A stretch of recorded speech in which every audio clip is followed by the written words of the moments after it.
আসসালামু আলাইকুম, কেমন আছেন? আস্তে থেকে ভিডিওগুলো আমার ডাউন হয়ে যাইতেছে বা ছাড়তে অনেক কষ্ট হয়, কারণ অনেক সময় আমরা নিয়মিত ভিডিওগুলো ছাড়তে পারতেছি না। কারণ কত আর ভিডিও ছাড়বো, কারণ ভিডিও ছাড়তে ছাড়তে আমাদের নিজেরই একটা বিরক্ত মতো লাগে। এমন জানলে আমি কখনোই ফেসবুক পেজ চালাইতাম না,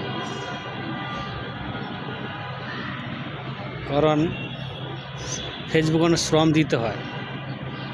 ফেসবুকে শ্রম ছাড়া কোনো কিছুই হয়তো সফল আসে না, কারণ এত পরিমাণ কষ্ট করতে হয় ফেসবুকের জন্য, আপনারা হয়তো জানেন না। অনেকেই ভাবে যে ফেসবুকে টাকা কামানো অনেক সহজ, কি যতটা সহজ মনে করেন ততটা আসলে সহজ না। বাস্তবতা অনেক কঠিন। যারা হয়তো ফেসবুকে কাজ করে তারাই হয়তো বুঝে যে ফেসবুকে কতটা কষ্ট করতে হয়।